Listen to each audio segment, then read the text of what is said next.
The victory horns are sounding for Cory Sandhagen. Looked sensational. Snaps the 4-fight win streak of Marlon Vera. Sandhagen looked incredible to pretty much everybody who watched that fight, with the exception of one judge. One judge was like, you know what? I wasn't that impressed. I'm going to give the last 3 rounds to Marlon Vera. His name is Joel Ojeda. Seemed at worst a 49-46 for Cory Sandhagen. One judge scored it that way. One judge scored it a complete sweep for Cory Sandhagen. And then Joel Ojeda scores the fight 48-47 for Marlon Vera. Capping off a night of very strange scorecards and very strange events as we welcome you to the UFC San Antonio post-fight show. We are live here on the MMA Fighting YouTube channel. If you're watching after the fact or listening after the fact, we appreciate you. I am Mike Heck, and we have some things to discuss when it comes to the main event, but before we get into that, I need to apologize to America, to the world, because I made a boo-boo yesterday. I made a boo-boo yesterday on the preview show, and I said something that I probably shouldn't have said. I put too many positive vibes out there when it came to the people's co-main event, which was the flyweight bout that was on the slate between Manel Kape and Alex Perez. I felt really strongly that both guys would make it into the octagon. I thought both guys' bad luck would cancel each other out. And despite being warned over and over again by the great Jose Youngs, don't do it, don't do it. I knocked on wood. I created every superstition that I possibly could in favor of this fight happening. And then shortly before the main card is about to begin, the news comes out. Brendan Fitzgerald announces Alex Perez suffers a health issue of some kind, and the fight is scrapped. Now, we do not know the extent of this health issue for Alex Perez, but if you check out his teammate Vince Morales on Twitter, he basically tweeted out, "It's not my place to say, but it was pretty bad. It seems pretty bad," and obviously positive vibes go to Alex Perez. Hopefully he's doing all right. Hopefully he's okay. And hopefully it's something he can come back from. But people were very understanding of this. Manel Kape was not understanding of this. He just unleashed absolute fire on social media in reaction to this. But I apologize. I apologize for putting out too many good vibes. Jose, Yeah, you Jose, are sorry. On behalf of America and the world, do you accept my apology? Well, I'm more disappointed in the fact that, as a Red Sox fan, you are aware that jinxes and superstitions and just, whatever being that you believe in just doesn't want us to succeed at times. And you know that. And then you said what you said. And the second you said it, you doomed us all. So I think from here on out, you need to take a 1-week break from, making any sort of predictions, sort of like a medical suspension that fighters get. You are no longer allowed to, make a prediction for the next pay-per-view because I don't want to lose any of those fights at all. So until UFC 287 is in the books, Mike can't make any predictions. It's been decreed by whatever deity that you believe in that shines down upon us. So it's on paper now, written in blood. Well, there's the Red Sox hat. There it is right there. It was sitting right next to me. Yep. So listen, if I have to do the preview show for UFC 287 and just give the prediction stuff to everybody else, I'm happy to do that. If I have to serve this suspension, I will be glad to serve this suspension. So again, apologies to America and the world. But Jose, the main event, it was the Cory Sandhagen show. I thought he looked sensational. Marlon Vera just really couldn't get going. I mean, first 2 rounds, usually Marlon doesn't do all that well anyways. And then usually round 3 starts to pick it up a little bit. That's when the power shots start to land. But Cory just wasn't really having it. The movement was too much. Vera just couldn't get inside to land any big shots. And he looked fantastic tonight. He looked absolutely incredible. What did you think of his performance and this 25 minutes he put out there to cap off UFC San Antonio? Yeah, this was like halfway through the second round. it just felt like we were watching a mixed martial artist versus, and I use this term, I'm not saying Cory isn't a fighter, but like, you remember when Anthony Smith was going to fight Magomed Ankalaev, and he's like, oh, Magomed Ankalaev has had 19 MMA fights, or has had 19 MMA competitions, but he's never had a fight. I'm not saying that Yep. Cory Sandhagen's never had a fight, but Marlon Vera goes in there to just get in a fist fight, and Cory Sandhagen goes in there to display his martial arts. And I'm not saying that Marlon Vera is not a martial artist. I'm not saying Cory Sandhagen is not a fighter. It's just their styles are just so polar opposite in the fact that how they look to win. Like Cory Sandhagen looks to fillet you, while Marlon Vera looks to take a shotgun to your head. It was fun to watch. I enjoyed it. I like both men. I very much enjoy both of their styles of fighting.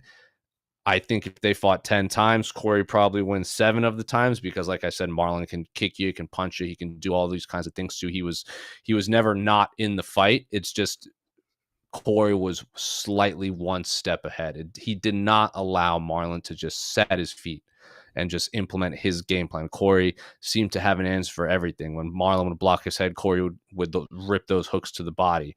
When Marlon when Cheeto would try to like push forward, Cory would threaten with a flying knee. When Marlon would, implement any sort of his try to do leg kicks or work the body, Cory would shove him into the fence and take him down or look for the takedown. And that threat of the takedown, no matter who you're fighting, whether you're fighting a Division I wrestler, former Olympic gold medalist, or just someone that is a kickboxer, if the threat of the takedown is there, you obviously rethink your game plan. You can't just go in guns blazing because you might get taken down and punched and elbowed from the top like we saw in round one. So perfect game plan from Cory Sandhagen, perfect execution. I don't think either man made, like I said in the preview show, which person will make the first mistake. I don't think either man made any mistakes. I just think Cory's game plan was just one step ahead of Marlon. I thought it was a very high level fight, and I enjoyed it quite a bit. It wasn't the fight of the year like everyone was expecting. I had it 50-45 Cory Sandhagen. I'm sure we'll talk about the scorecards later on, but I enjoyed it. And Cory Sandhagen has just proven he's at worst one of the 3 best bantamweights in the world. I agree with everything you just said, except for one thing. I do think there was a mistake made in the fight, and it was made by Marlon Vera, and it was made in the first round, because there was a moment where, like, the first couple of minutes was pretty competitive. Like, Cory was landing for sure. I thought Marlon's strategy early on was really interesting because he wasn't trying to match dynamic movement with Cory Sandhagen, but he was trying to create a puzzle for Cory to solve. A lot of feints, a lot of leg kicks, those were landing. And then at one point, Cory turned on the aggression and he jumped up and he slightly lands a flying knee, and the crowd goes crazy, and Cory separates. Right. And Marlon Vera looks at him, smiles, and then he goes to clap. And as soon as he claps, that's when Cory shoots in for the takedown, and he spends the rest of the round on top, just landing big shots. So I think he played a little too much in that first round, and it cost him. And then Cory just took all that momentum. But other than that, what else can you say about Cory Sandhagen? That was just a great performance. The scorecards are very strange. 50-45 is very acceptable. 49-46 was Chris Lee's scorecard. He gave Marlon Vera the 3rd round. Don't hate that. I felt like that was Vera's best round of the fight. Landed his best shots in that fight. Pretty competitive. Right. I thought Sandhagen landed more, but I think Cheeto probably, when he landed, his shots counted a little bit more. But still, if you scored a 50-45, 48-47 for Vera is one of the worst scorecards ever. Like, that is a top 5 horrible scorecard. I mean, is that even top 5 worst scorecards ever in Texas? That's a great question. That's pretty bad, though. Like, off the top of my head, I could maybe think of like 2 or 3 that were worse. If I dug deeper, I'm sure I could find more. But Joel Rojas, I think is his name. Maybe I could be wrong. I'll pull it up just for greater context. But he gave the last 3 rounds to Marlon Vera. How can you do that? Like, how can you justify this in any way? Joel Hayda is his name.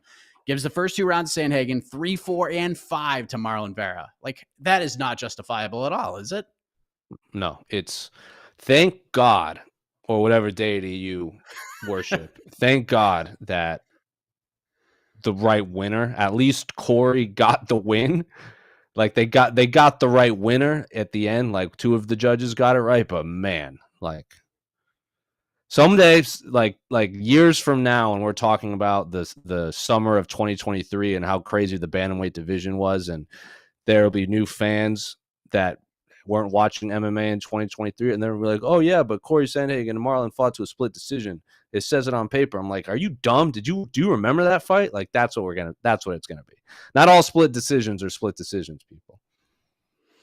Yes, Aaron Bronstetter just tweeted out that according to MMA Decisions, Joel Ojeda has handed in completed scorecards for just 4 UFC bouts in his Love it. career, which includes the Sandhagen versus Vera fight.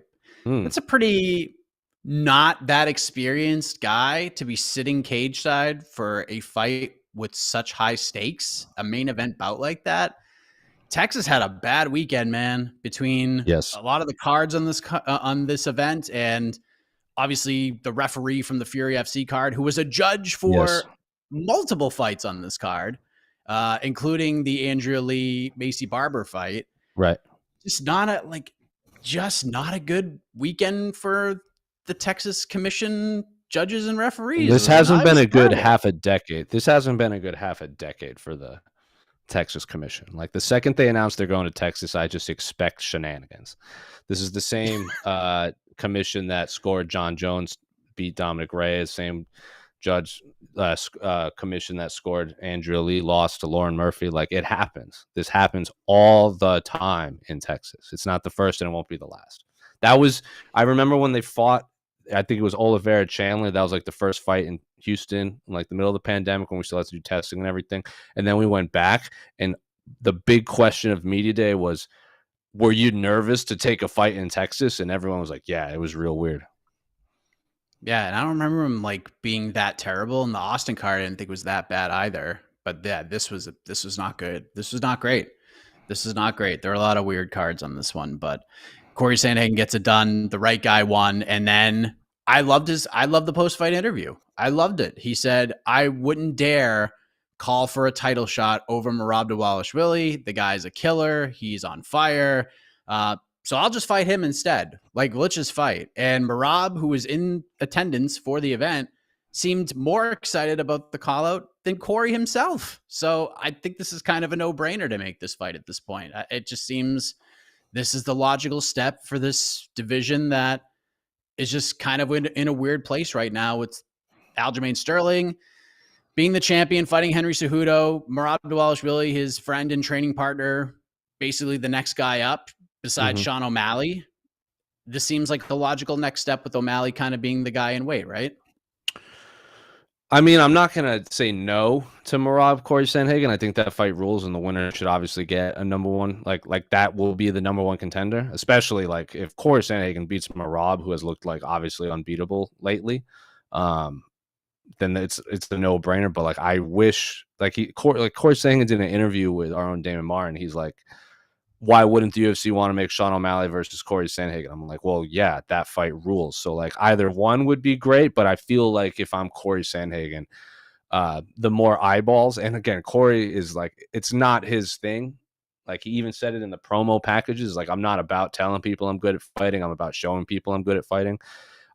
If he wants to, like the fight against Sean O'Malley obviously brings more eyeballs to him, and Cory doesn't seem like a guy who really cares. I wouldn't say no to either. I'm very I hope, I pray to whatever deity you do that Merab Sandhagen is a 5-round fight. I can't imagine they'll make it a co-main event, a 3-round fight, but I got real excited for the possibility of Cory Sandhagen versus Sean O'Malley.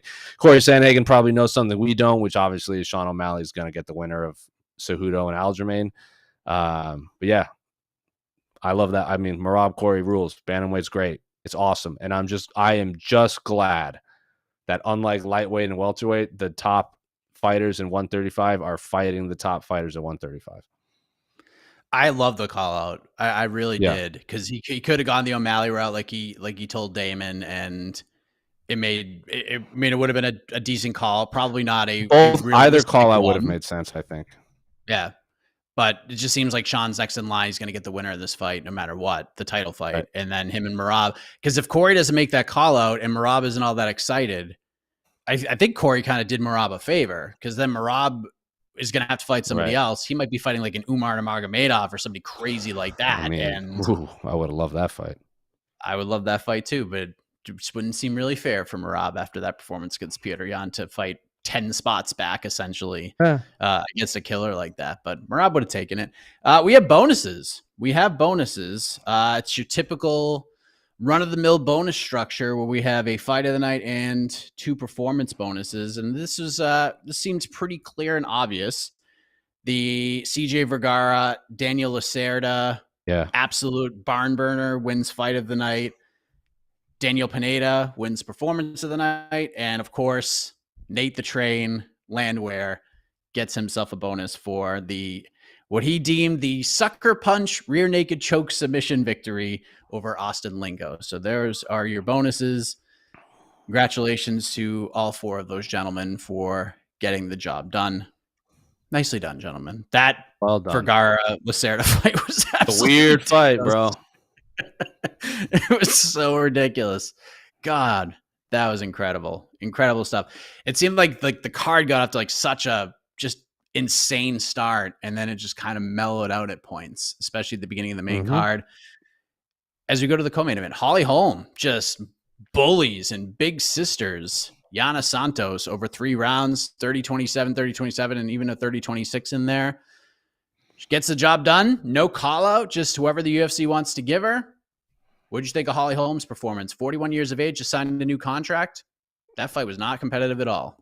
No, like the big sistering Yana Santos is the right way to put it. She just did what she wanted to do with Yana in there, and you can obviously very clearly tell that Holly has been working on her wrestling and grappling, because I think when I was doing Twitter reacts on the site for this, I think Sadiq Youssef said it best: just tackle and grapple. That was Holly Holm's game plan. She got the W. I don't know where she goes from here. Yana hadn't fought since like 2021, 2020, whatever it was. I know she had a baby. She was like bringing life into the world.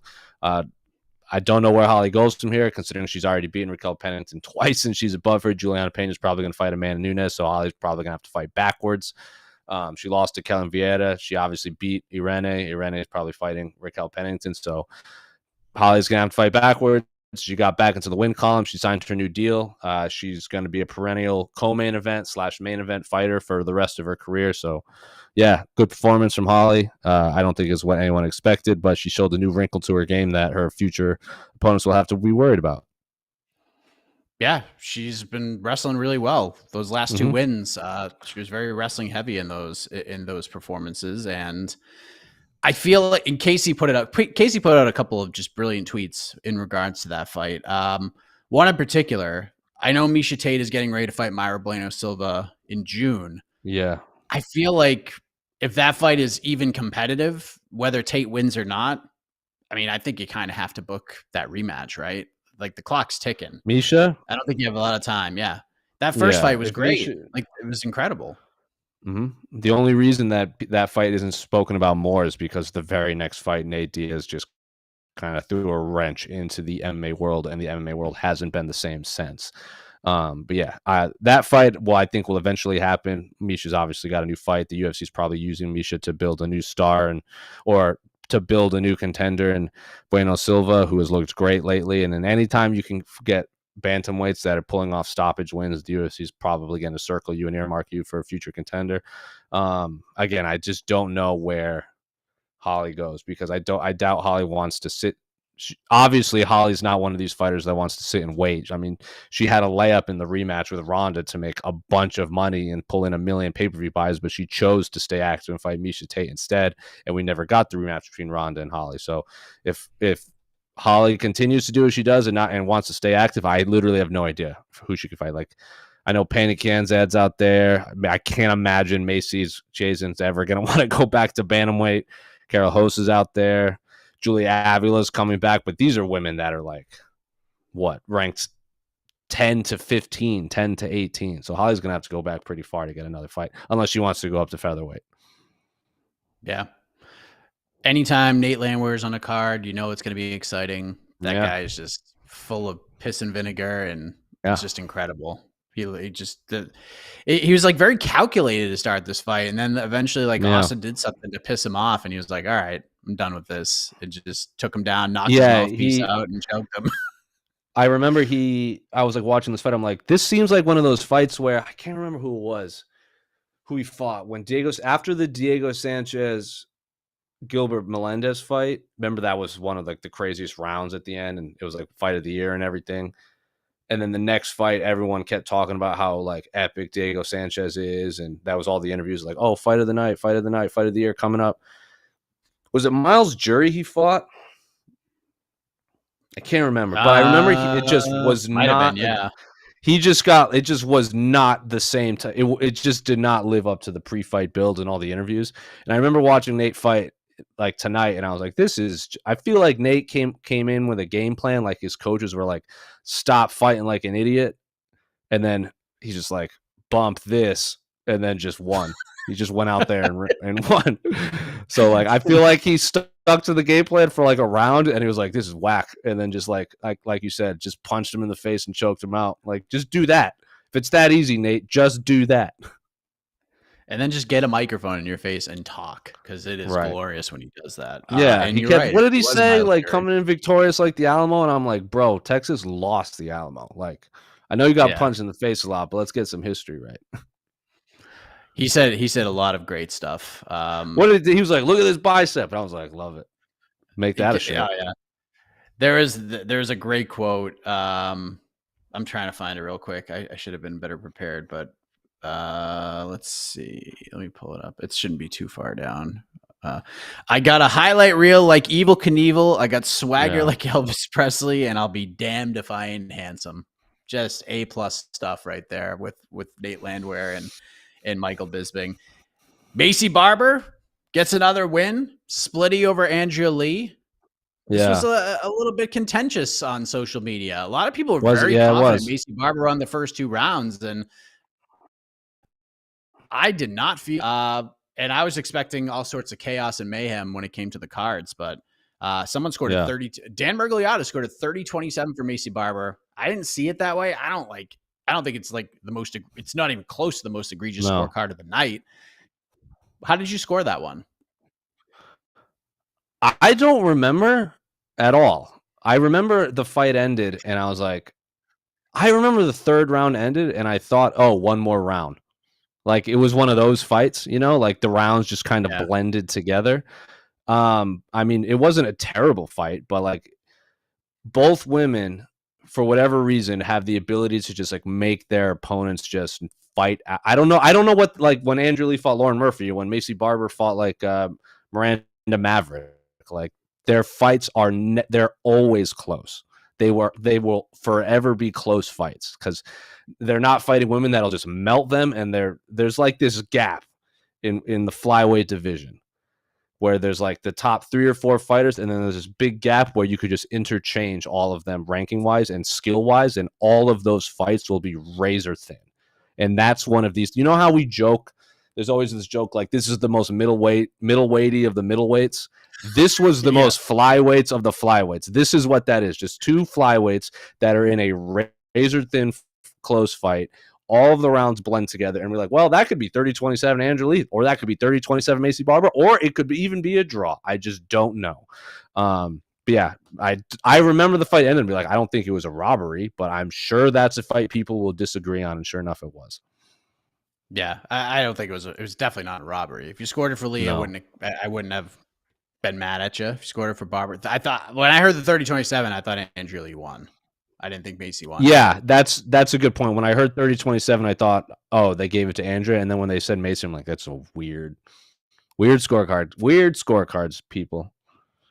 But as I'm watching the fight, I'm realizing this is really good matchmaking for Macy Barber. Like I'm sure she took a lot away from this fight, got booed out of the building, took it like a champ, didn't clap back, just had a nice little conversation with Bisping, and we'll see where she goes from here, but she's on a roll right now. I think the plan is don't rush her too quickly. Just kind of one notch at a time up those rankings and continue to test her. I think they have something with her. She's only 24, so she's only going to get better. She keeps evolving, keeps learning. So this is a very good test for her, a very good learning experience. Albert Jurayev beats Chidi and Njokuani in the middleweightiest welterweight fight I've ever seen in my life. Another weird one where a lot of people were not pleased with the judges' cards. A lot of people thought Chidi won that fight, but again, not a memorable matchup at the end of the day. Daniel Pineda submits Tucker Lutz. Good little comeback win. Victor Altamirano beats Vinicius Salvador. That was a fight, a very weird fight. Michael Bisping called it a great fight. It was not a great fight. It was a entertaining fight. It was a fight. I will say that. It was a fight. Yeah. It was a very good fight to kick off an entire prelim card. Agreed. And then to follow it up with CJ Vergara and Daniel Lacerda is just, that fight was absolutely insane. Trevin Giles, former middleweight, fought like a middleweight against Preston Parsons. Another one. A lot of people thought Preston Parsons won that fight. So that's another one that was it like 4 or 5 split decisions on this card? There were a bunch. That one was like legit, even on like MMA decisions, that was right down the middle. Like half had it for Giles, half had it for Parsons. And then Lucas Alexander gets his first UFC win, I believe, against Stephen Ocho Peterson, who announced his retirement. And how apropos, Jose, that Mr. Ocho retires after his 8th UFC appearance. I mean, that is just coincidence city right there. Fun fighter. No, and he said he had no plans at all to retire. He was not walking into that octagon with any thought of retirement. But as that fight played out, he realized, I just don't have it anymore. And it's time for me to start coaching and go through with promoting events, because that's something he wants to do as well. But yeah, what'd you think about Stephen Peterson announcing his retirement from the sport of mixed martial arts today? I mean, he was never, ever going to be a top 15, top 20 fighter, but he was always in exciting fights. Like when it was either he was going to be in a back and forth war, he was going to pull off the win, or he was going to get melted. Like he's just a fun dude to watch. Very fun interview. I remember he was on The Ultimate Fighter and we interviewed him backstage. I think that was back at the Palms. I think that was the fight card Izzy fought Brad Tavares, if I remember correctly. That was Izzy's coming out party. But yeah, I remember, because I was like kind of doing Twitter reacts for this fight card, and Michael Bisping said something like, "Oh, Lucas Alexander looks like a future title contender." I'm like, does he? Or is Stephen Peterson just being like, he just looks a step behind?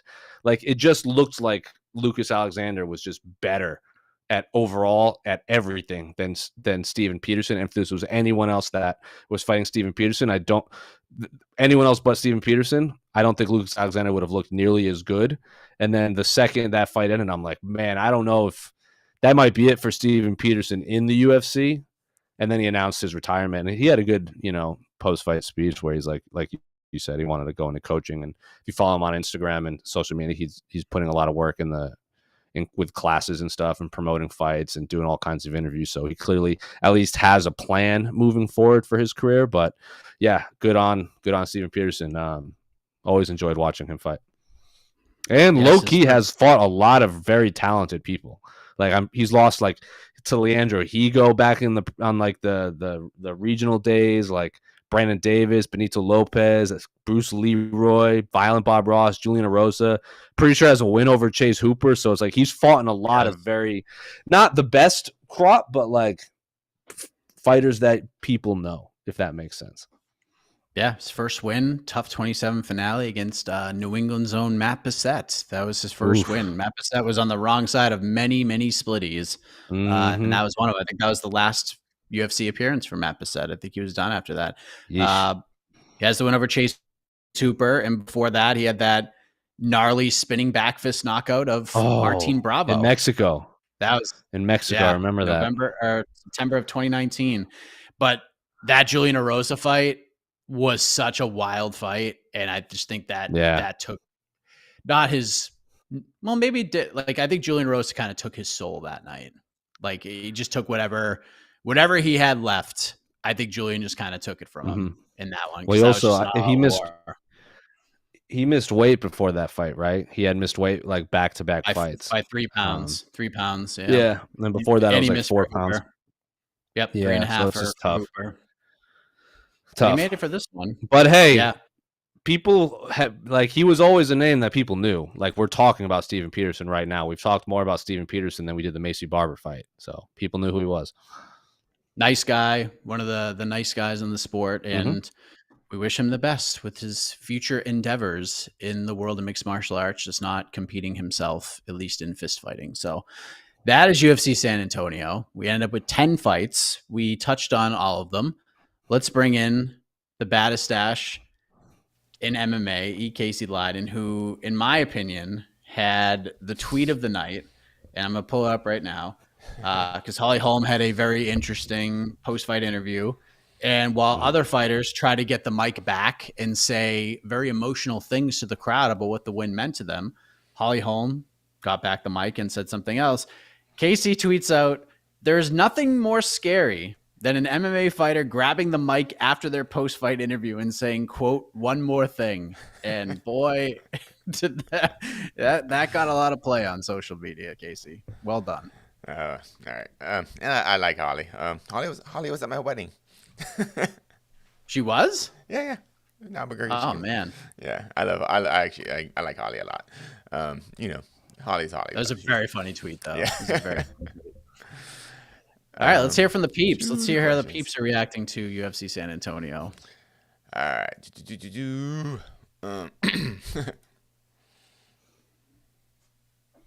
What's up with Alex Perez's fights always canceling? I don't know, man. Honestly, I just hope he's okay. Vince Morales' tweet read like this 3 hours ago. "Not my place to talk about what happened with Alex. Scary stuff, but hopefully it eases everyone's minds that by the time the EMTs got there, he was together and speaking okay. So watch the slander." So doesn't sound very good. It doesn't sound like it doesn't sound good. It sounded like something pretty bad happened, but Manel Kopp did not feel that way at all. This was, just pure venom from Manel Kopp. I will read you his post. "Unfortunately, my opponent just came to weighing in to pose and take a picture. Inside me, I felt that he would not have the courage to face me. Our energies were totally different, and I knew that he did not want to be here. He did not want the same as I wanted, and it was notorious the fear that emanated from him. But I was surprised to see him getting on the bus, and I really thought we were going to fight, even after grabbing him by the neck and giving him some good slaps in the chest in the meeting room. We arrived at the arena, warmed up, turned on my hands, and only 3 fights left before our fight. He just gave up. Your DNA is an abomination. Unlike you, my DNA is from fearless warriors. Coming from Queen Njinga Mdade, my DNA is history. I kill by the sword and die by the sword inside the battlefield. You coward. Cowards die several times before their death." That is Manel Kopp's response to Alex Perez. Your DNA is an abomination is a line. Do you think he's angry? I think he's mad. And man, so Alex Perez was actually at the venue. It didn't happen the morning. He was at. Man, he was there. He was there. No details. I have reached out and tried to get some answers, but no one's saying it. I hope Alex Perez is okay, and and it sucks for Manel Kopp. And I was really looking forward to that fight. I'm just sad thinking about it. I don't know who you give Manel now. The loser of, if Brandon Royval loses to Mateus Nicolau, that's the fight. Yeah, that's true. That's a good point. I guess the issue is you bring him back real quick. I don't know how much the weight cut, the diet, just Kopp's schedule in general with his coaches and everything. Everything messes up when the fight just scrapped hours before. So, but a bummer. They're going to be back at the Apex. I think the 22nd and the 29th cards are at the Apex, and I know he's training out in Vegas right now. So maybe just throw him on one of those 2 cards and maybe give him a 130 fight so he doesn't cut because that would be 2 big weight cuts. I don't know. We'll see how it goes. Just a bummer. And Alex Perez's Tapology page is just there's so much gray. Crazy. There's so much gray, which is when you have a canceled fight since the Figgy fight. November of 2020, he's had 1 fight and 9 cancellations. 9 cancellations in the last 2+ years. That's friggin' wild. Yeah. If his illness is weight cut related, I would assume the UFC would force him to go to 35. But it's the This UFC, reminds me of the Ray Borg situations where it feels like every time he fought, it was like, you just didn't know. will he make? You just didn't know. Yeah. It's like, yeah, literally, they're in the arena. You still don't know. So yeah, that sucks. All right. So I don't know. It's crazy. He's not like, and the difference between Ray Borg and Alex Perez is Ray Borg could go up to 135 and still kind of be because he was a thicker flyweight. Alex Perez is not. He is like his body is like, which is why I'm curious why he can't make 125 because he seems like a natural 125er. It's not like he took that fight against Figueiredo like it wasn't like last minute, but he had like just fought.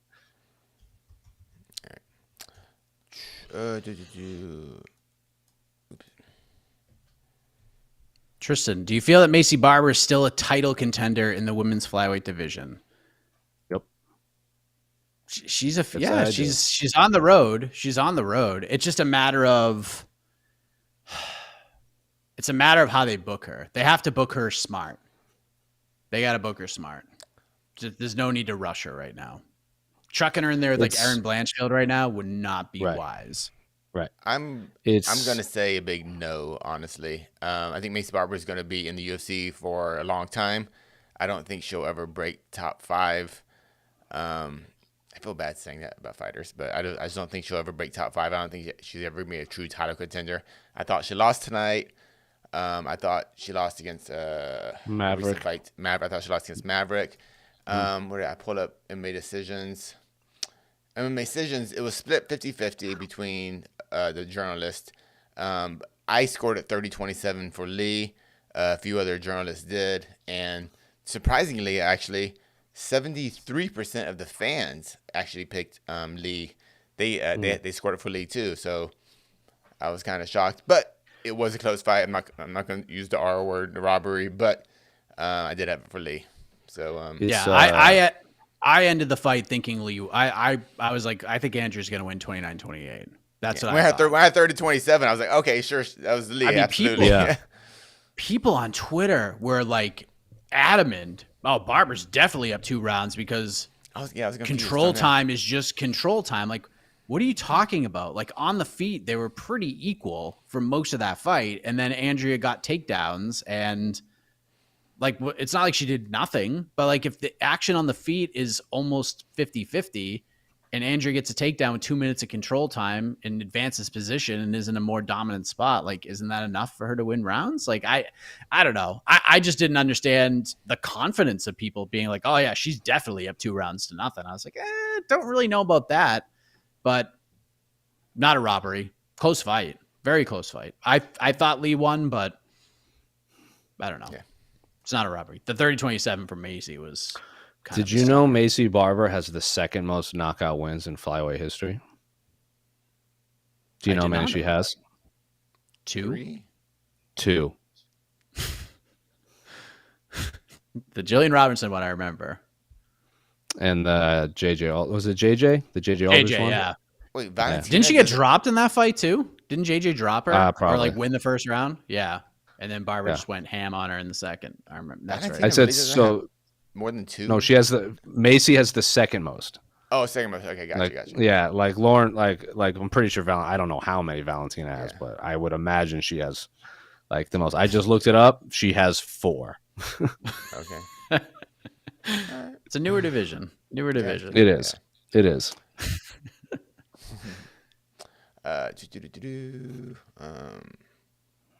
Did we answer this? Did this make Holly a contender? Does Zarina and Raquel get made for the interim title?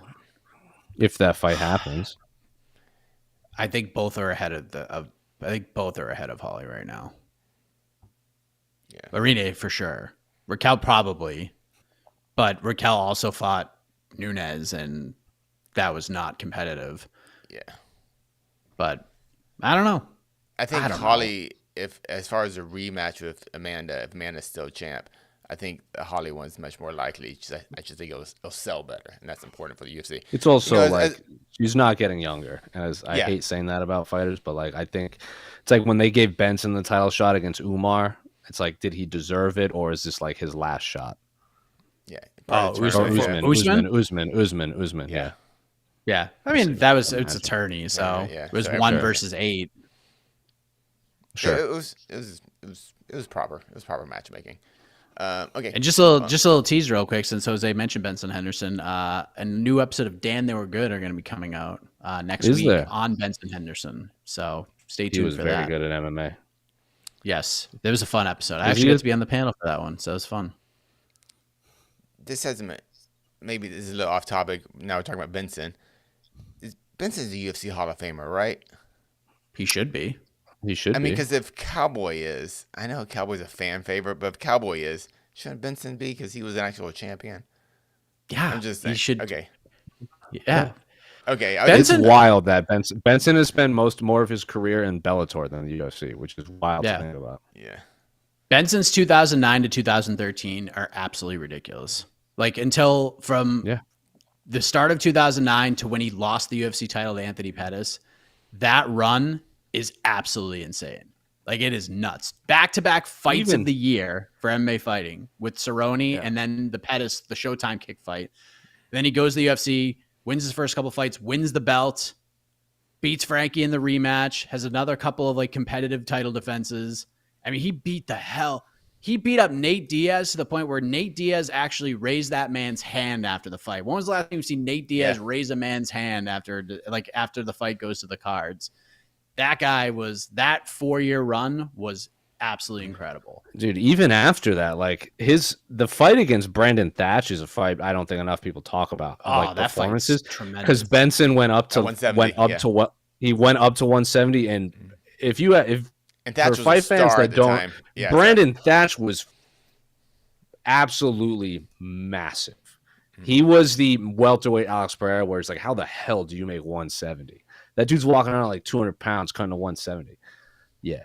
He had Brandon Thatch had like Hamzat buzz back then. Like not quite to that level, but like if you're going to compare eras and times, Brandon Thatch was like what Hamzat was. He won a couple of fights. Because this dude's going to be a 2-division champion. Like that's what people thought of him. Because he was a good looking cat, and he got a huge win like right out of the gate. And then he missed a bunch of time and then came back and lost to Benson Henderson. And then never won a fight again. Never. That was it. End of his career. Yeah. Wild. Happy but stay tuned for that. It's a fun Thatch. episode. Yeah. We could go on a tangent about Benson Henderson for a while. Brandon Ruckus Thatch. Yeah. Damn, they were all right. Damn, they were close. Why call up Marab over Sugar? He has to know something. We all know that's this. What I said. But we all know this. We all know that Sean O'Malley's next. He's the biggest star in the division. He's going to get the next title shot. So you appreciated Cory not wasting it, even though 100%. Yeah, I do appreciate that a lot. It's like when Bilal called out, like you said, when Bilal calls out Colby and for a title shot, I'm like, well, that's just not gonna happen. Like call out Hamzat. No one's calling out Hamzat. Stuff like that. Like when Bilal beat Vicente Luque, it was a week after Hamzat. It was like a week or two after Hamzat fought Gilbert Burns. And you had been calling out Hamzat for weeks leading into that fight. Do you remember? And then when the mic is in your face, you call for Usman and you weren't getting it. Hamzat was right there. Do you remember what Bilal Muhammad was wearing at the UFC Hall of Fame? No, I don't. At the red carpet, me and you worked it. Bilal Muhammad was walking around with a shirt with a fake fight poster for Bilal versus Hamzat. That's right. And I'm like, why didn't you say this on national television when you had a microphone in front of you? No, it wasn't even the Luque fight. I forget who it was. The Luque fight is when he called out Colby. And I remember I tweeted out right before, I'm like, don't call it Usman or Colby. All in on Hamzat. And he called out Colby. And I was like, dude, you can't do that. Yep. Now it makes like... And then, like, even after the 280 win over Brady, he almost whiffed it. And then he was like, all right, I'll call the Wolf. I hear the Wolf's barking. I'll fight him. And didn't call him out by name. But that's like Cool. what kind of has left Bilal behind a little bit. But this past week has actually given Bilal a little bit of a boost. I think Colby's done him some favors. So, and he's done a good job picking up the ball and running with it. I really appreciated Cory going, okay, here comes the prize fighter doing the entertainment thing. You know, like he was like, all right, here I go. It was so funny. Well, I would never try to jump over Barab for the title fight. So I'll just fight him. I love that. I love that idea. That's a ballsy call out, and I love it. Cory is very much a realistic. Like, remember he was on the A side, Casey, back when we were doing the A side 3 times a week. He is like such a realistic individual with his career. Like, he's like, well, I might lose, so like he's so realistic, and I love it. It's refreshing. I think I remember we did A side, and it was when everyone was under pretty strict quarantine at that time. And I think he said he was just him and his fiance or girlfriend at the time. Yeah, she holds pads for me. I was like, I was like, Cory, how do you like? What's the rules for the gym? He's like, oh, my girlfriend holds pads for me. She doesn't really like when I throw head kicks. And I was like, yeah, I can imagine. He's such an interesting guy. I loved the like normally the pre-fight packages for these fight night cards are just kind of blah because there's always like a fake beef that doesn't really matter or make any sense. But in this case, there was no real rivalry outside of a competitive rivalry, and you get to kind of see the stories of both guys just coming from the beginnings, where their sort of humbleness comes from. I dug it. Like Cory talking about his dad and his parent, like how he gets certain traits from each of his parents, and obviously Cheeto's story is bananas getting to where he's at. So I loved the pre-fight packages for this card. It was good stuff. And Cory changed his walkout song. He normally walks out to "Give Me the Loot" by Biggie, which is an amazing song. But he walked out to I think "Ring of Fire" by the late Johnny Cash, which is I heard it. I'm not a big. A big Johnny Cash fan, or going Ring of Fire 2 on the nose? I'm not a big Ring of Fire fan. Okay, fair enough. Don't. Okay. I have nothing against the singer Johnny Cash. I don't know enough about his personal life to form a judgment, but not a fan of that specific song. All right. Well, I think it's got the Spanish horns. I think it worked well in San Antonio. Sure. That's all. Yeah. I mean, I get why he walked out to it. We mentioned Cerrone getting in the Hall of Fame, Casey. What did you think about that? It seemed, I mean, obviously he was going to get in. I just wasn't sure if he was going to get in like the next year. But I'm with Ariel. I don't hate it at all. I'm with Ariel. A lot of this, it needs give it some time. That's all. 5 years. Give it some time. I think you need 5 years. Like in other pro sports, you have to be retired for 5 years unless there's some circumstance like Roberto Clemente where you get in the next year. Yeah, because they're gonna. I feel like it's not the same comparison, but I feel like it's a Contender Series where Dana just signs everyone. And I think they just put everyone in the Hall of Fame. So like I feel like in 5 years, they're gonna run out of fighters to put in the Hall of Fame. You know, so like who's going in this year? Anderson, Jens Pulver, and Cowboy right now, and Aldo, and Cerrone. It's good class. Yeah, it's good class. Yeah, I just think that's too. I think you know, Cerrone next year. You know, whatever. That's of course Cerrone should be in it. Just not give it some time. That's all. I was gonna ask.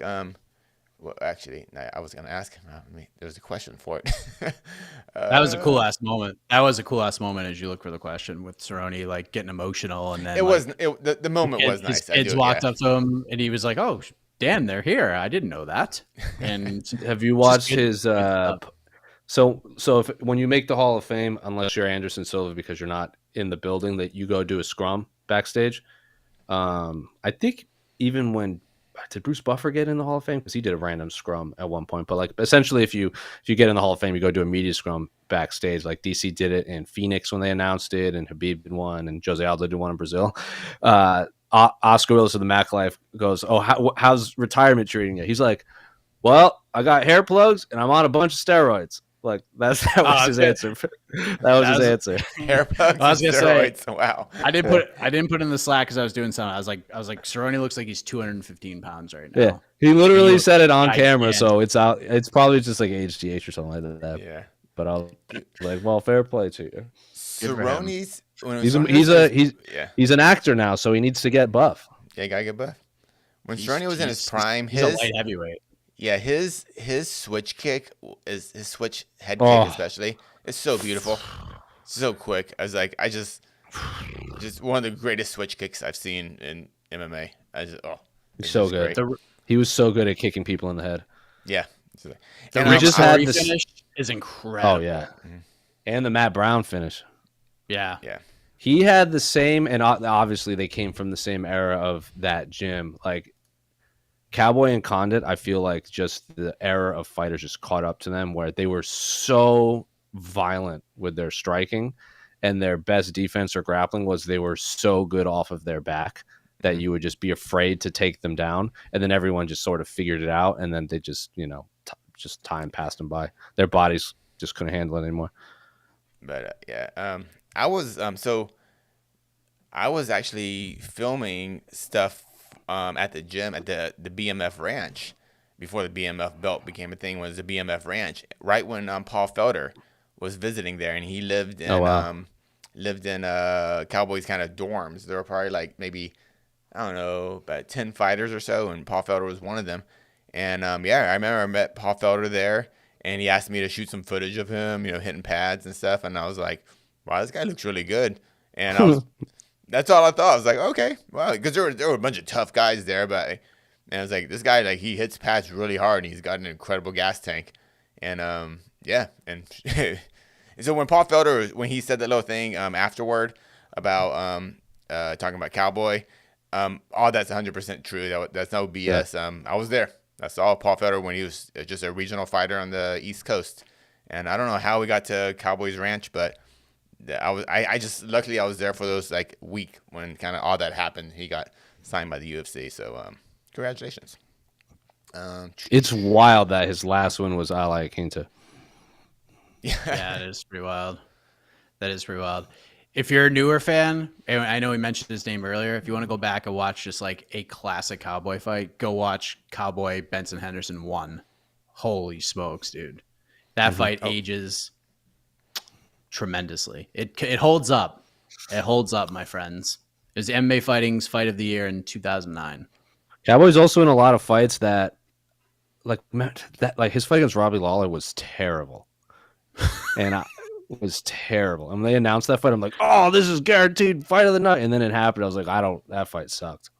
Same as well, some of them were just quick. Like Robbie's size was, I think, then Robbie kind of Robbie just turns out Robbie is like a big welterweight, and then Cowboy was a small welterweight, and it showed that night. Yeah. Yes. That was a weird card. That was a very tense fight. We were just like waiting for something to happen, and it just never really did. Yeah. Let me see. Any more questions? Oh, what do you think about this? Why let Merab knock off contenders if he won't fight the champ? It's so silly. Because, I mean, there's a shelf life on this, it looks like. But what do you think, Jose? Why put Merab in this? This is an interesting question. Why have Merab fight Cory specifically, I think, is probably what they're kind of alluding to in this one. Well, Aljamain's already beat Cory Sandhagen, and if Aljamain's talking about going up to featherweight, I don't think a fighter that he submitted in the first round, a rematch with that, it would be enough to keep him from going back up. And I can't imagine there's a world where Henry Cejudo fights Cory Sandhagen. If Henry Cejudo fights Cory Sandhagen, then it'll be on the same card as John Jones versus Sergey Pavlovich, because neither of those fights will happen regardless of whether they deserve to happen or not. So do you get what I'm saying, though? Like, they're both like Cory and Pavlovich and Curtis Blades are just such good fighters, but there's just it's not going to be enough to keep John Jones and Stipe from sticking around. If John Jones, like Sergey Pavlovich, is just murking fools left and right. Like even Stipe, like say Stipe beats John Jones and then they rematch. Like, I don't think Stipe or John's sticking around to fight Sergey Pavlovich. I don't think and Henry Cejudo has made it known he wants to go up for a fourth belt to become 4C. Like, the guys that will keep him down at 135 or C4, whatever he calls him, is Aljamain because he has the belt, and Sean O'Malley because he will draw a lot of eyeballs. Like a fight with Merab and a fight with Cory Sandhagen are the worst case scenario for a UFC fighter in that they are, of those names, Merab and Cory Sandhagen are probably the most dangerous, and they drum up the least amount of interest, if that makes sense. Yep.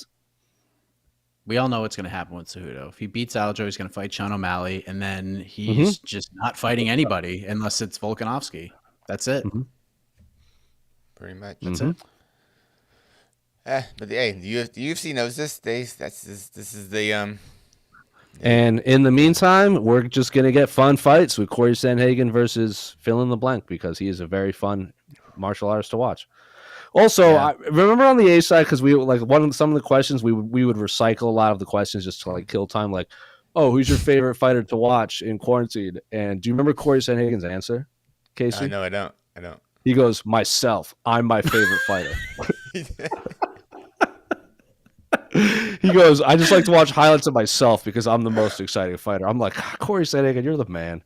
But he says it so like you gave it way more emotion I remember than he did. I know. Yeah, he just like says it so like flat. Myself. Like, He's just like, I'm like, oh, Cory, who do you like to watch? Like, who are some of your favorite fighters? Myself. I just watch highlights of myself. I'm just a really exciting fighter. I was like, love it. I love Incredible. it. It's like when Freddie Mercury. It's like when someone asks Freddie Mercury, like, "Oh, what songs do you sing in the shower?" He's like, "Queens, because we have the best songs." Did he answer the ice cream question? I don't remember. Ooh. I don't remember. But I also asked him. This is like peak. Yeah. This was peak crystal talk, and I asked Cory, "Do you believe in crystals?" And he answered it so seriously.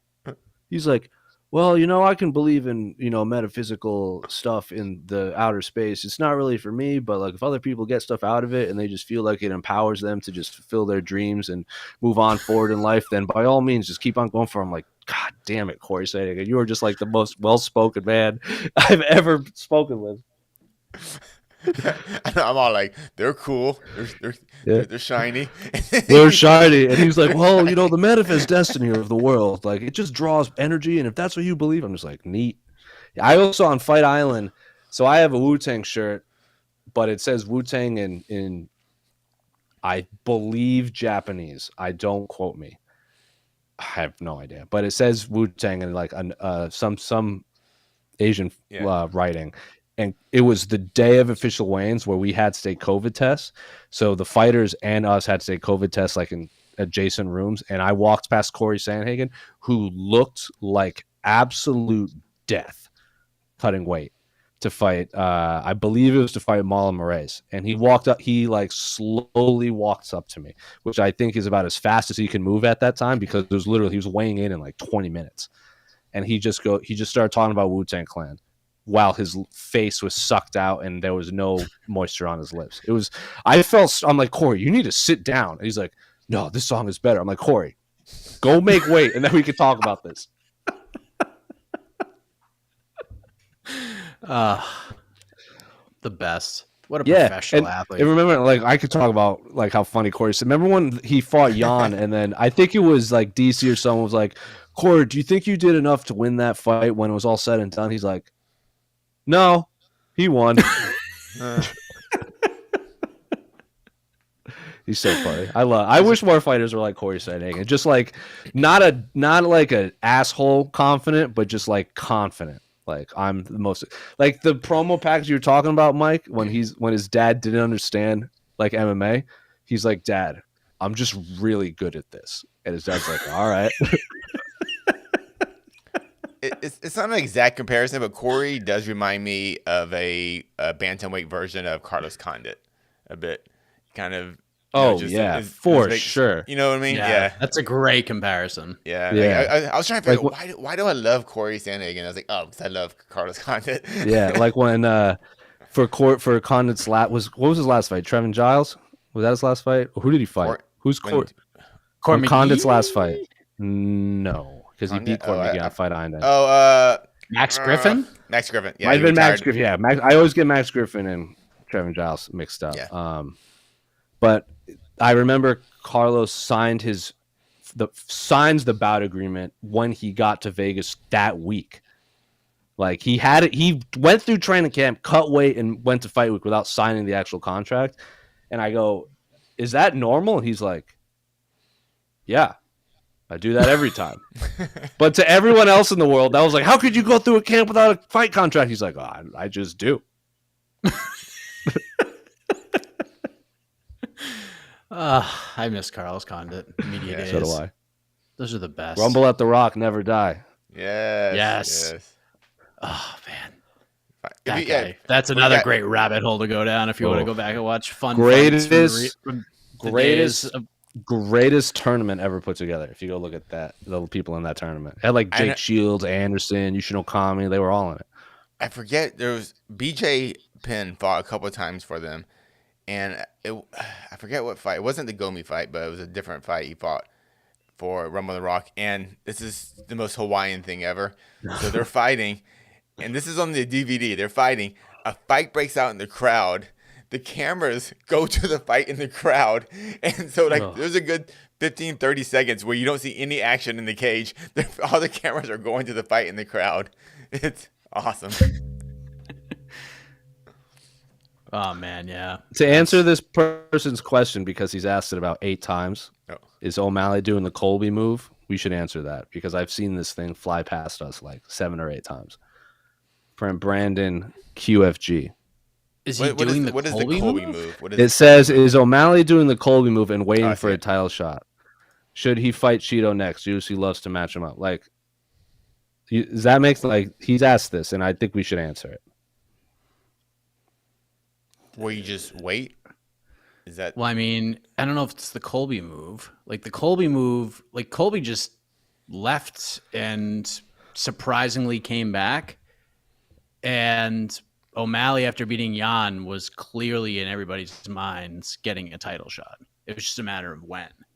Mm-hmm. And if Aljo had we're speaking of fumbling bags and not doing call-outs correctly, if Aljo just went right in on Sean O'Malley after he beat TJ Dillashaw when the mic was in front of him, instead of calling out everybody, including O'Malley, Cejudo, Cheeto, others that he said, he's probably fighting Sean O'Malley at UFC 288. Yeah. He didn't do that. And then he realized the mistake he made. And on his podcast and doing other interviews, he started calling out Sean and turning his attention to Sean. Sean's the biggest draw in the division, which he's not wrong about. And at that point, it was already too late. And the wheels are already in motion for Cejudo. So Sean's next. He's getting the winner of that fight. And if something happens with one of these two guys and they can't make it to New Jersey, guess who's stepping in? It's probably going to be Sean O'Malley. I don't know. Sean O'Malley takes a long time for him to make 135. You think it's lip service when he says he's ready to go? Maybe. I think he's trying. Sean O'Malley cuts a ton of weight to make 135, so I think he would be a fighter that would ask for a full camp. If that maybe because it's like RDA would. I can't imagine RDA would want to take a short notice 155 fight at the time. Because like he said, he needs a lot of time to make 155. I think that would be the only thing preventing unless he's in camp right now. That's what I'm thinking. Maybe he's pulling a Sandhagen right now, where when Sandhagen stepped into Jan. Yeah, that's a good point. He knew. And look, that's a risky. That's a fight with Cejudo, and there's a lot of people who feel like I'm not going to believe Cejudo's back until he actually steps in the cage. Yeah. So maybe Sean's just getting ready. Maybe the UFC has told him maybe this isn't signed, sealed, and delivered yet. Stay ready, and if we need you, we're going to tag your ass in. So. I don't know.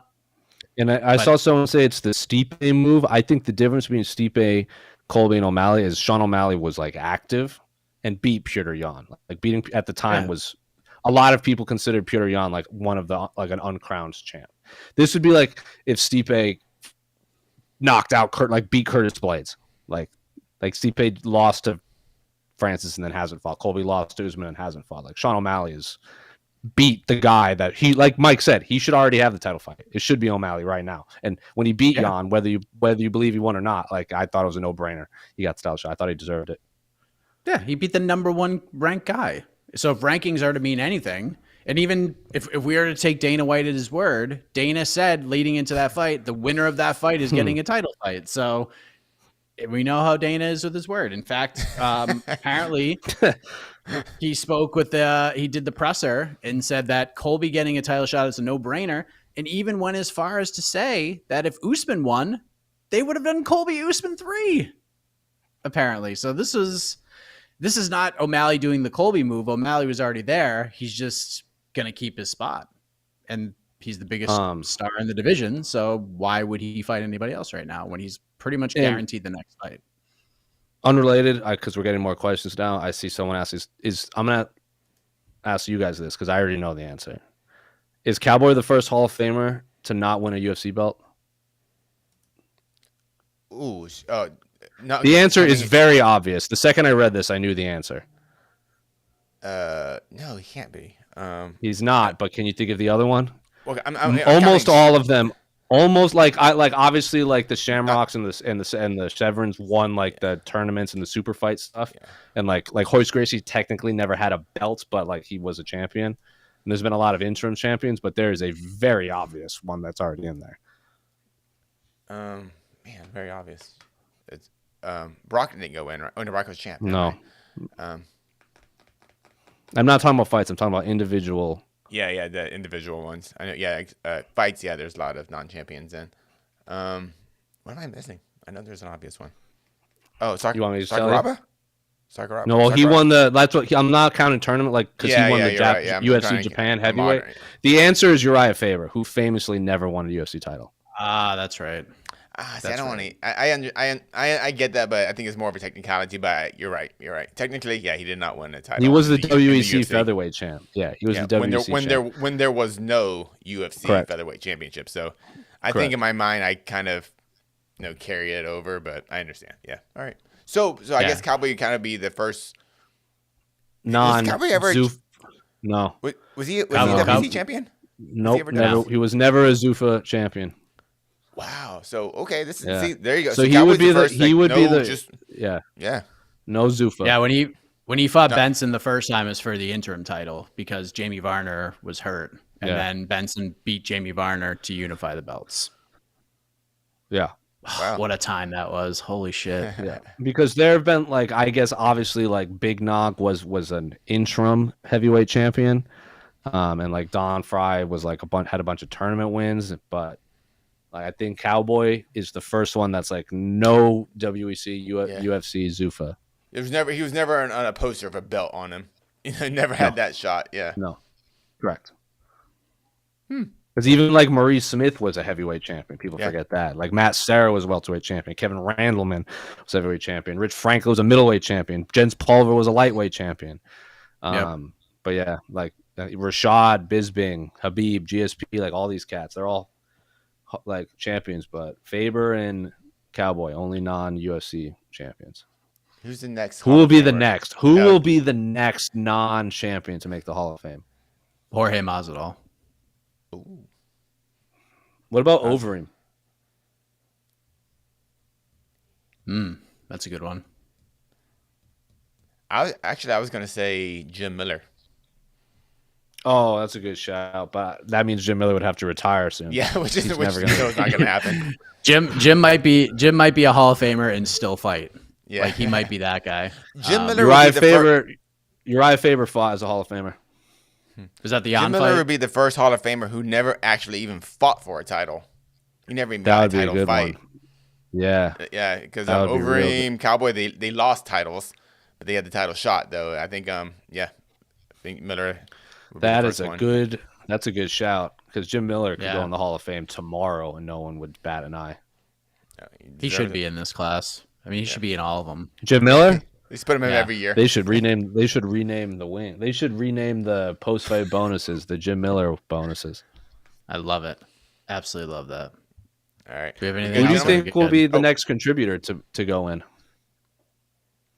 Next contributor to go in? Yeah, Charles Mask and Art Davey, Mark Ratner, those guys. I thought a no-brainer, it's not going to happen anytime anymore, but I thought at some point John McCarthy would have gone in just because he helped write the rules, but now that he's with Bellator, he's not going to go in. Yeah. I think maybe someone like Goldberg. One. Maybe Goldberg. Goldberg should definitely get it. Rogan and Goldberg, they should go in together. Yeah, I think that'd be kind of cool, actually. That would be cool if they went in together. Yeah, I mean, I'm not the biggest fan of Goldberg, but I can't deny his significance he had on the sport. Yeah, so I'm not gonna I would never take that away from him for sure. Dana, oddly enough, who's the guy that founded the Underground? Dana loves that guy.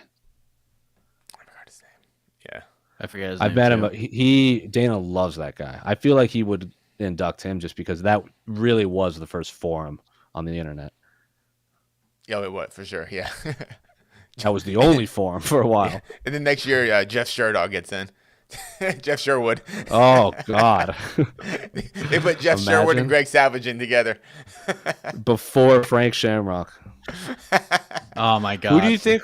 Last question before I know we keep trying to wrap this up. Who do you think will be the next female fighter in the Hall of Fame? So right now there's only one, right? It'll probably be Joanna. Oh yeah, that's a good one. Yeah, Probably she's actually retired. Is she retired? She's retired, right? She's retired. Yeah. Okay, exactly. I feel like the door is not completely shut, but No, Misha will go in. It's unlocked. Holly will go in. Holly will definitely go in. Do you think Joanna goes in as an individual, or they induct Joanna Whaley? They'll both. Both. Yeah. Both. Does anyone have two? Or Forrest, obviously. It's gotta be Like Forrest is the fight, or Matt Hughes, obviously. Well, I mean, there's a bunch. Matt Hughes. Yeah, he's actually Mark Coleman. Yeah. Freaking Cub Swanson, Duhoi Choi is in it. I'm so happy that's in that. Yeah. Do you think Diego will get in?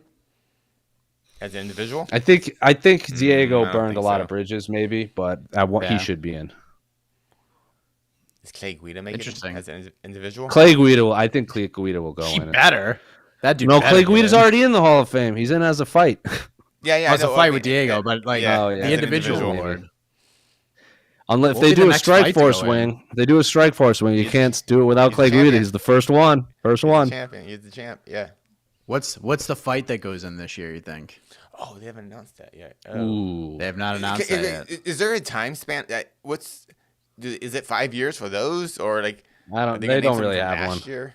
Jeez, like they put Swanson Duho Choi was year 2016. That's a good call. What, the fight of the Condit It Lawler? won't go in this year. Ooh, that's a good one. Or Lawler McDonald. Since Rory's retired, that might make sense too. Yeah. I think the Condit fight's better though. It is better. I think. Wait, is Condit a Hall of Famer? I think he is because Dana actually really likes Carlos Condit, because even when Carlos was kind of on a slide, his contract came up, and I asked Dana at the presser, I'm like, "Hey, Carlos's contract is up," and Dana's like, "Is it? Oh, we'll get him re-signed." Like you know how nobody's like, "Oh, we gotta like get." He was immediately like, "Oh, we'll re-sign him," and he did. I think. Yuri Glover would be a good one, obviously. Might be too soon for that one. I think it's too soon. But Glover will probably get in the Hall of Fame next year. It's an individual. Yeah. He won't get in this year, but next year. Izzy Gaslam will eventually go in. Yep. But I think Condit Lawler's a great pick. I think they would do Condit Rory for that one. Condit. I mean Rory and Robbie will probably go in first, because that card was massive, and I think more people talk about that fight. Because it was on 189, and that's like the greatest main card ever. Yeah. Do you think Connor Nate 1 and 2? Connor Nate 2 will go in for sure. For sure. That's I feel Connor Nate. I feel both of them could go in. Like they might bring them together as like one award, because like I kind of combine all those rounds. A new rivalry wing. Ooh. How about that? DC and Jones can go up together and accept an award together. Is that the biggest rivalry in UFC history? DC Jones. I think it is. Ranking wise and because they sales. Yeah. As far as hatred, yes. Yeah, Connor Nate probably money making. That was a beef. Like this was like it started off competitive, and then it still simmers. Yeah, it still simmers. Like Connor obviously Tito and Chuck is up there, and like Randy Couture and Chuck is up there. Bit. Tito and Shamrock, obviously Tito and Shamrock, but like I think Jones and DC. Tito and Dana. Yeah, Dana versus a lot of people, but I think DC Jones is the best ever. It drew eyeballs. Most hated, yeah. Sure. Both times they fought, I think the first time for sure they were like, how this whole number 1 versus number 2 pound for pound was Islam. Like they didn't have the rankings at the time, but Jones DC was 1 versus 2. I think we can all agree with that. And then even the second fight, I would probably put them 1 and 2. Like competitively, that checked all boxes for like the second fight was clearly the second fight was definitely they were 1 and 2 at the time. And the first fight DC hadn't even lost yet. It's wild. Yeah, I think you're right as far as like what rivalry actually means in like combat. It's DC and Jones. I think so. But I think the more fascinating rivalry is Conor and Nate. Oh, Conor and Nate out of nowhere. Conor and Nate shifted the entire sport. Yeah, just what they did for one another, like without like beefing, but still like understanding what was best for their own personal brands, and like not taking other fights and waiting for the right thing to happen to get those two back in the cage together. Like, just brilliant shit. Like, those are two excellent 30 for 30s, Jones DC, and then just a fascinating look behind the Diaz McGregor rivalry. God, 2016 was the best. What a year. I think Helwani talks about that being the greatest year ever in MMA. It is. At least from January to December. Literally has never been. There's not a better time to be an MMA fan. And that was Condit Lawler, right? It was Condit Lawler in January, and then it ended with was that Amanda and Ronda? Yep, that was the end of the year. Yeah. That was the end of the year. 200. Like, you had freaking Anderson Bisping in February.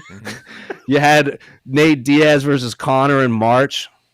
Like that. Like, I don't even remember what you had. John Jones Tyron OSP Woodley. in March. In April, you had Woodley and whoever like knocked out Robbie Lawler UFC 201. Yep. You had Stipe knock out Verdum in May.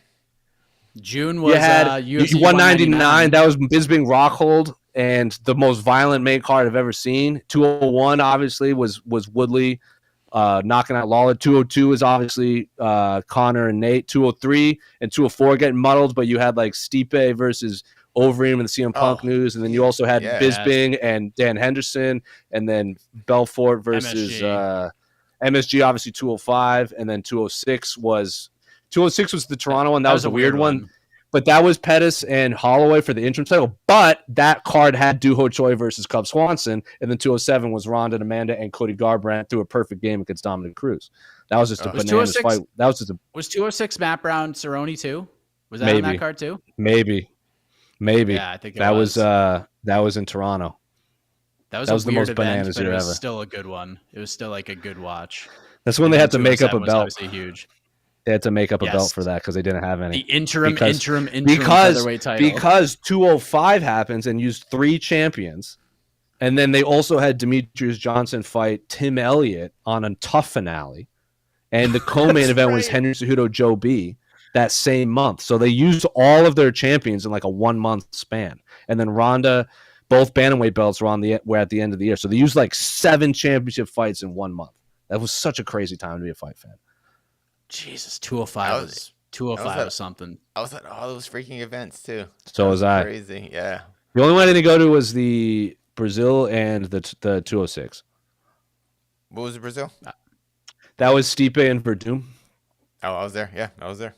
Yeah. That was supposed to have Anderson, Uriah Hall, and Jacare beat Vitor. And there's a bunch of other stuff that happened on that card. But Matt Brown lost to, I think, Damian Maia. Was Demetrius Johnson still in the UFC at that point? Yeah, that's what I said. He fought Tim Elliott. Yeah. Oh, yeah. Tim Elliott won tough to fight Demetrius Johnson. It was a really good fight. It was a crazy good fight. Yeah, because Tim Elliott won the first round. And then Joe B beat Henry Cejudo in the co-main event. And then didn't get the title shot. That was a really good fight, too. An underrated fight. Great fight. I can't wait we could do this all day. Yeah, I know. This is actually kind of fun. I can't wait till Demetrius gets this in the UFC Hall of Fame when he officially retires, whenever. Demetrius Johnson is just now being hyper confident. Like he did like a Q&A on his Twitch, and he goes, "But don't take it from so and so. Take it from the greatest of all time." And he pointed at himself, and I was like, "Love it." Real quick question. This is fun. Yep. I love this. This is the best. Has Demetrius Johnson had the longest "quote unquote" prime of any high level fighter? I don't. He might still be in his prime, and he's like 30. Until Glover's last fight, that would have been up there. I feel Demetrius has been in his athletic prime for like 10 years now. I think he did it right where he made 125 until he couldn't and then went up. And he also doesn't spar. So it just like full spar. So probably. But I just like I there's obviously a ton of fighters at one championship I want to see him fight. Yeah. I just really like God, I want to see him fight like Brandon Moreno and Pantoja and I mean, I get it. I mean, I get it. You know, there's like him versus Sergio Pettis, like him rematching Kyoji Horiguchi in 2023 would be awesome. Him versus Patchy Mix would be awesome. I know. Rafion Stas would be awesome. Like it's just, but he's making a lot of money to fight all the high level guys. Adrian Moraes is a good fight too. Like he's obviously. It's just we just don't have access to these guys as much as Bellator and UFC fighters. So I just don't know as much. I can't speak as confidently about them. But I definitely know he is very hard, tough competition over there too. They're not easy fights for sure. He's having fun. He's having fun. He's making money, and that's all that matters. All right, hit the music, or else we're gonna reflect on the good old days for another hour, which I'd be okay with. But we appreciate it very much. Thank you for joining us. AK and I will be back tomorrow. Make sure you subscribe to the podcast network. We'll have and on to the next one following UFC San Antonio, discussing matchmaking options. Some of them seem very obvious, so it might be a very quick show. And then no UFC next week. No UFC next week. We do have Bellator. We get Game Bred Boxing. Anthony Joshua's back. What are you talking about? We have fights on Saturday and Sunday next week. Sunday? One of them might be in a Hell in a Cell. Oh, WrestleMania. I will be watching. Oh, I'm going to Josh Barnett's Bloodsport on Thursday. Yeah. I'm going to Joey Janela's Spring Break. I'll be at pro wrestling next week. Oh my God. You're going to Mania? Yeah, dog. Might even MMA Fighting might even be at WrestleMania Media Day. You never know. Golly, why was I not told about this? I will jump on coverage. Damn right. That should be fun. Well, we'll see you then, everybody. Good night.